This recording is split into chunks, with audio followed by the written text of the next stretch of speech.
नमस्कार मित्रांनो, स्वागत आहे आपलं TV6 मराठी आपल्या यूट्यूब चॅनलवर। तर मित्रांनो, MPSC मार्फत ग्रुप ए साठी जाहिरात प्रसिद्ध झालेली आहे। MPSC मार्फत ही पदे भरली जाणार आहे। तर आता संपूर्ण माहिती आपण बघणार आहोत, तर व्हिडिओ शेवटपर्यंत नक्की बघा। तर इथे आपण बघू शकता की महाराष्ट्र लोकसेवा आयोगातर्फे ही जाहिरात प्रसिद्ध झाली आहे। तर महाराष्ट्र शासनाच्या सार्वजनिक बांधकाम विभागाकडून प्राप्त मागणी पत्रानुसार सार्वजनिक बांधकाम विभागाच्या प्रशासकीय नियंत्रणाखाली महाराष्ट्र विद्युत अभियांत्रिकी सेवेमधील कार्यकारी अभियंता विद्युत गट या संवर्गातील पदभरतीकरिता विविध ऑनलाईन पद्धतीने अर्ज मागवण्यात येत आहे। तर मित्रांनो, कार्यकारी अभियंत्यासाठी गट एची ही परीक्षा होणार आहे। तर हे जे पद भरले जाणार आहे यासाठी उपलब्ध पदसंख्या आहे 2, म्हणजे 2 पदे भरली जाणार आहे। तर एकूण पदे सुद्धा 2च आहे आणि आपल्या कॅटेगरीनुसार आपण इथे बघू शकतो की आपल्या कॅटेगरीनुसार किती पदे आहे। त्यानंतर आता अर्ज सादर करण्याची प्रक्रिया कशी आहे ते बघूया। तर अर्ज सादर करण्याचा कालावधी आहे म्हणजे दिनांक 6 ऑगस्ट 2024 पासून तर 26 ऑगस्ट 2024 पर्यंत आपण अर्ज करू शकता। म्हणजे आजपासून आपण 26 ऑगस्टपर्यंत अर्ज करू शकता। त्यानंतर ऑनलाईन पद्धतीने विविध परीक्षा शुल्क भरण्याकरिता अंतिम दिनांक 26 ऑगस्ट रोजी 23:59 म्हणजे रात्रीच्या 12 वाजेपर्यंत आपण अर्ज भरू शकतो। त्यानंतर भारतीय स्टेट बँकेमध्ये चलनाद्वारे परीक्षा शुल्क भरण्यासाठी चलनाची प्रत घेण्याची दिनांक 28 ऑगस्ट 2024 पर्यंत आहे मित्रांनो। तर आता आपण याच्यामध्ये बघूया की आपली शैक्षणिक पात्रता काय आहे आणि वेतन श्रेणी काय आहे। तर सगळ्यात पहिले वेतन श्रेणी बघूया। तर वेतन श्रेणी आपल्याला दिली जाणार आहे 67,700 ते 2,08,700 अधिक भत्त्यानुसार आपल्याला हे वेतन दिले जाणार आहे। म्हणजे मित्रांनो, आपण बघू शकता की ग्रुप ए साठी ही जागा आहे आणि यासाठी वेतन श्रेणी जर आपण बघितली आहे तर 2 लाखापर्यंत आपल्याला वेतन श्रेणी जाणार आहे। तर मित्रांनो, हे पद एकदम बेस्ट पद आहे। त्यानंतर आपली पात्रता काय आहे ते बघूया। तर त्या सर्वप्रथम आपण भारताचे नागरिकत्व असणे गरजेचे आहे। त्यानंतर वयोमर्यादा बघूया की काय आहे। तर वयोमर्यादा आपली खुल्या वर्ग म्हणजे मागासवर्गीयासाठी 19 वर्ष आणि त्यानंतर खुला वर्ग असेल तर 38 वर्षापर्यंत आपण अर्ज करू शकतो।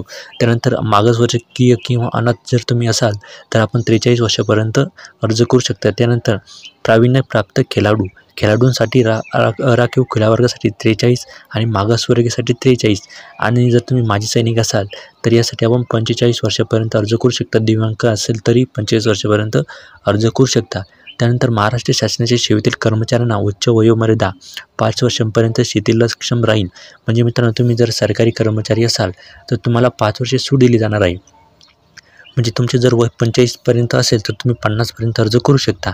त्यानंतर महाराष्ट्र शासनाच्या सेवेतील कर्मचारी, मागासवर्गीय उमेदवार, दिव्यांग आणि खेळाडू यांना असलेली वयोमर्यादेतील शिथिलतेची सवलत यापैकी कोणतीच अधिकतम असलेली एकच सवलत देय राहील। त्यानंतर शैक्षणिक पात्रता काय आहे ते बघूया। तर सगळ्यात पहिले आपली जी शैक्षणिक अर्थ आहे ती professor degree in electrical engineer or any other qualification declared by the government to the equal qualification थेरी। म्हणजे मित्रांनो, तुमची इलेक्ट्रिक इंजिनियर किंवा अदर क्वालिफिकेशन गव्हर्नमेंटमधून झालेलं पाहिजे। त्यानंतर शासनपत्र सार्वजनिक बांधकाम विभाग दिनांक 5 जुलै 2024 सोबत पाठवलेल्या मागणीपत्रात नमूद केल्यानुसार विद्युत अभियांत्रिकी विषयातील पदवी किंवा शैक्षणिक अर्हतेकरिता शासन निर्णय उच्च व तंत्र शिक्षण विभाग क्रमांक शैक्षणिक अर्हता ग्राह्य धरण्यात येईल। यानंतर तुमचा अनुभव काय आहे ते बघूया। तर process experience for a period of not less than 8 years and electrical engineer gain after required the qualification mention in 9.1 above. म्हणजे मित्रांनो, तुम्हाला इथं 8 वर्षाचा एक्सपिरियन्स असणे गरजेचे आहे। त्यानंतर शैक्षणिक अर्हता गणना करण्याचा दिनांक काय आहे ते बघूया। तर प्रोसेस जाहिरातीवरून अनुसरून अर्ज सादर करण्यासाठी विहित केलेल्या अंतिम दिनांकास संबंधित शैक्षणिक अर्हता धारण करणे आवश्यक आहे।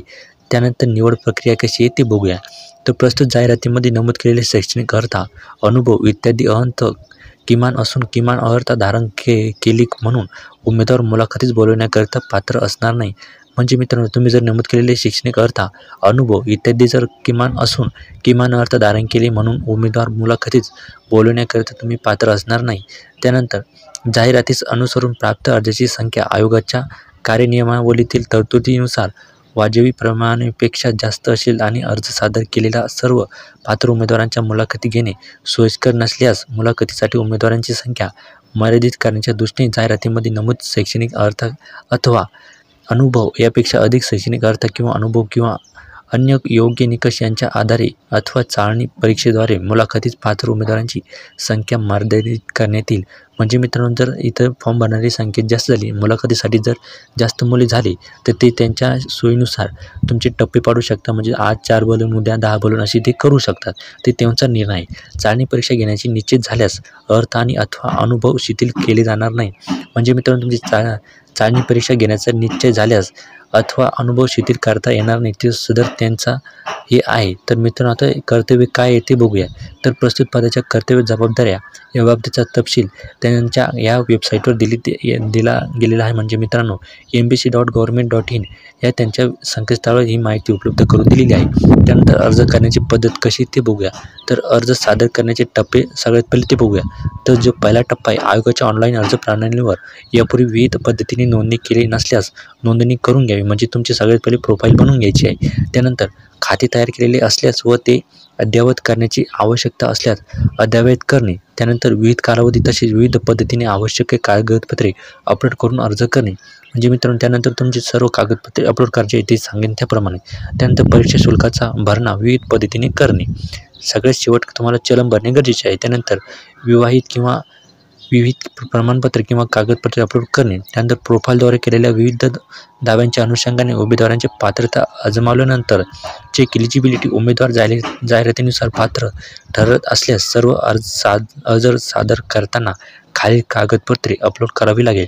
तर सगळ्यात पहिले जे कागदपत्र आहे ते अर्जातील नावाचा पुरावा म्हणजे SSC अथवा तत्सम शैक्षणिक अर्थ याची PDF किमान 50 KBची असणे गरजेचे आहे आणि किमान 500 KB जाऊ शकता. त्यानंतर वयाचा पुरावा याची पण PDF 50 KBपर्यंत आणि जास्तीत जास्त 500 KBपर्यंत. त्यानंतर शैक्षणिक अर्थ इत्यादींचा पुरावा. त्यानंतर मागासवर्गीय असल्याबाबतचा पुरावा. त्यानंतर सार्वजनिक मागासवर्गीय असल्याचा पुरावा. आर्थिकदृष्ट्या दुर्बल घटनातील असल्याबाबतचा पुरावा. वैध नॉन क्रिमिनल प्रमाणपत्र. म्हणजे मित्रांनो, सगळ्यात महत्त्वाची गोष्ट, नॉन क्रिमिनल तुमचं एक्सपायर झालेलं आहे का नाही ते सगळ्यात पहिले बघून घ्या. त्यानंतर पात्र दिव्यांग व्यक्ती असल्याचे प्रमाणपत्र आणि वैश्विक ओळखपत्र म्हणजे UDI कार्ड किंवा वैश्विक ओळखपत्रासाठी नोंदणी क्रमांक इनरोलमेंट नंबर. त्यानंतर माजी सैनिक असल्याचा पुरावा. अनाथ आरक्षणासाठी पात्र असल्याचा पुरावा. खेळाडू आरक्षणासाठी पात्र असल्याचा पुरावा. आणि हे सर्व तुम्ही अपलोड करू शकता. नंतर सर्वसाधारण व्यक्तीसाठी काय आहे ते बघूया. तर अर्ज फक्त ऑनलाईन पद्धतीने स्वीकारण्यात येईल. त्यानंतर अर्ज सादर करण्याकरिता संकेतस्थळ त्यांचे mpsc.online.government.in या संकेतस्थळावर जाऊन भेट द्या.